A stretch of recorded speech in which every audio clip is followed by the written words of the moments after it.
I, 26F, have been with my now ex-boyfriend, Eric, 28M, for 2 years. Overall, we've had a good relationship, nothing crazy, until last night when things completely fell apart.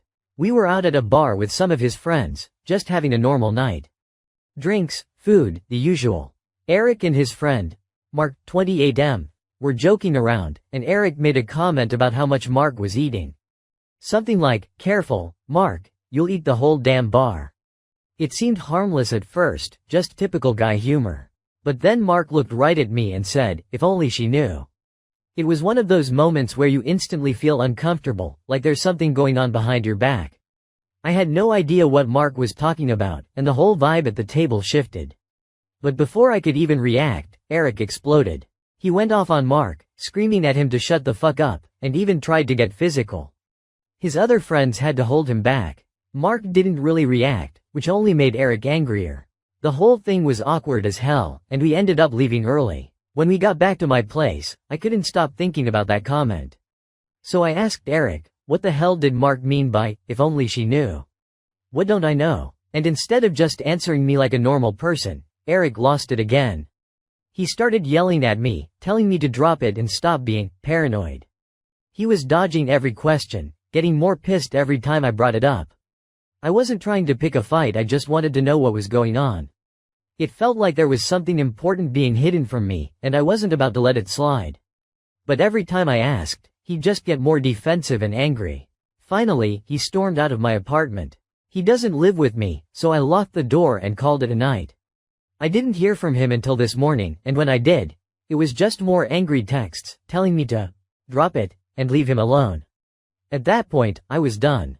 I'm not going to sit around and be treated like I'm crazy for asking a simple question. I texted him back saying we're done, I need space, and if he can't be honest with me, then I don't want any part of this relationship. End of story. Now here's where it gets worse. He's been going around to our mutual friends, telling them that I left him for no reason, and trying to make it seem like I'm the one who overreacted.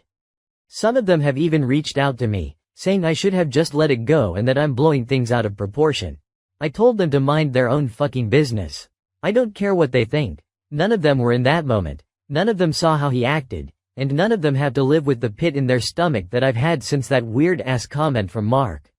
I'm not about to stay in a relationship where I feel like something shady is going on behind my back. If Eric can't be straight with me after 2 years together, then what's the point? So, Reddit, AITA for leaving him over this? Update. I feel like I'm living in some kind of twisted nightmare, and the more I try to make sense of it, the worse it gets. Mark called me today while I was at work. I didn't expect him to call me because he was ignoring me. I stepped outside to take the call, and he told me something that I never in a million years could have prepared for. He told me that Eric has been putting other men's semen into my food, drinks, skincare, shampoo, conditioner, and even my toothpaste. I'm not exaggerating, I'm not being dramatic, that's what Mark said. Eric has apparently been hooking up with random men, having them finish into cups, and then using it in my meals and drinks like it's some kind of sick joke. Even as I write this, I'm still in complete disbelief. Who does that to someone? Mark said he found out about this a week ago, but for some reason, it took him that long to tell me. A week. I've been living my life, completely oblivious, trusting Eric, someone I loved, while this was happening behind my back. I feel so betrayed, so disgusted, and so violated. When I asked Mark if he and Eric were having an affair or if this was some sort of twisted thing between them, he swore they weren't, and he even made a gross comment about not wanting to touch Eric because, who knows what diseases he has. That made my stomach turn. I'm getting tested for everything now because I don't know what's been in my body. When I got home, I went straight to the kitchen. Mark told me to check under the sink, and there they were, the cups. Hidden behind the cleaning supplies.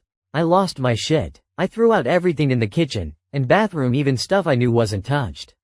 I don't care. Everything feels contaminated now. My home doesn't feel like a safe space anymore. Every time I walk into the kitchen, I feel like I'm going to throw up. I can't even function without my mind going to dark places, thinking about all the times I had no idea what was happening. I don't have any solid proof of this. It's just Mark's word and those disgusting cups, and I feel so powerless. If nothing can be done about this, I honestly don't know what I'm going to do. How is this even legal? How can someone get away with something so vile? I don't know if I'll ever be able to trust anyone again. This whole thing has been messing with my head in ways I can't even explain. I feel dirty. I feel like I've been violated on such a deep level, and there's nothing I can do to undo it. My mom wants me to check into a hospital just to make sure I'm okay mentally, and I'm honestly going to do it. I don't feel stable right now. I don't feel like myself. I'm scared I might hurt myself or someone else. Eric was eating the same food. He was eating the food that he had contaminated, right alongside me. Was it a kink? A power trip? I don't even know anymore. All I know is that the man I thought I knew, the man I loved, is a complete stranger to me now. I can't believe I've been living with someone capable of something so vile. I feel like I'm losing my mind, and I don't know how I'm going to come back from this. How can he do this to me? I'm genuinely losing it. I'm a danger to myself. I won't be on. I'm going to check myself into the hospital. Update 2. After everything happened, I completely broke down. I stopped eating, I stopped sleeping, I barely even felt like a person anymore. My mom was terrified, and she practically forced me to go to the hospital. I tried to put it off for a couple of days. I got worse. She was scared I was going to do something to myself.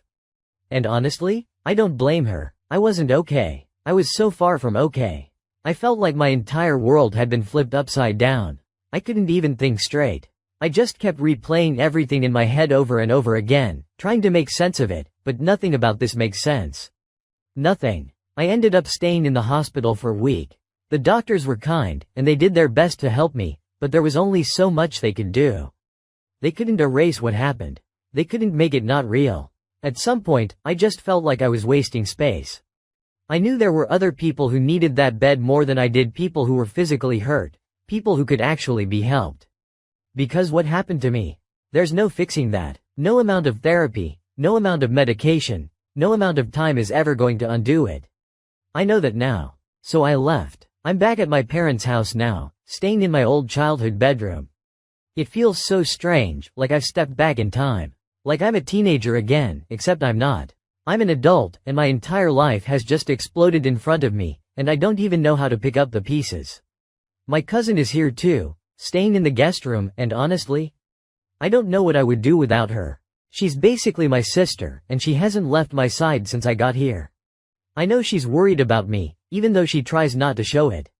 I don't blame her. I'm worried about me too. The police actually took things seriously. I was scared they wouldn't, that they would laugh at me or tell me I was crazy.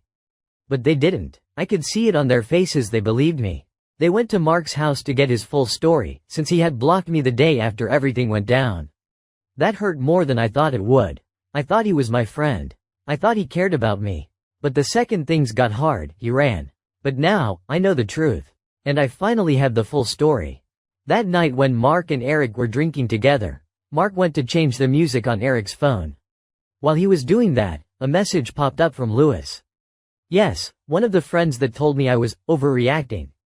The message said, "Good night. I love you," with a heart emoji. Mark thought it was weird. Lewis and Eric weren't that close, so he scrolled through the notifications and saw a bunch from Grindr. At first, he thought maybe it was just a joke. Apparently, Eric used to go on Grindr, as a joke, back when they were younger and having sleepovers. But the more he scrolled, the worse it got. There were so many messages. Mark said his stomach dropped. He felt sick. He never suspected that Eric was actually gay. He never even considered it. But in that moment, everything started to click. And then he realized something else. He had trusted Eric. He had changed in front of him, slept next to him, shared things with him, and suddenly, he felt violated. So he confronted him. That's when Eric broke down. He started crying, begging Mark not to tell me. He told him everything, every disgusting detail. Mark said he just stood there, frozen, unable to move. He didn't know what to do. He told Eric to calm down and go to bed. Eric passed out drunk, and the next morning, neither of them spoke about it. But then that night at the bar, when Eric made the comment about food, knowing that Mark had struggled with body image issues his whole life, that was it. That was the breaking point. That's why Mark reacted the way he did. That's why he snapped. And now, for Eric. I don't even know how to say this, so I'm just going to say it. He's dead. After everything came out, Eric completely shut down. His mom said he wasn't eating, wasn't showering, barely left his room. She thought he was just processing everything, so she left him alone. She would leave for work in the morning, and he would still be asleep. She'd come home at night, and he would still be in his room, sitting there in the dark, smoking weed. She said he hadn't smoked since high school, so she had no idea where it even came from. Then one night, she woke up to a loud thump.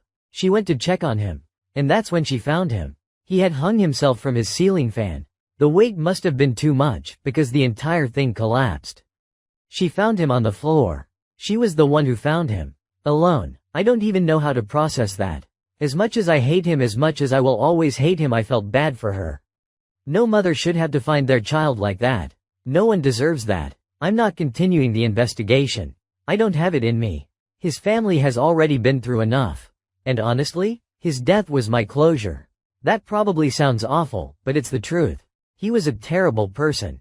He ruined me. He gave me AIDS. I am never going to be the same again. I will carry this for the rest of my life.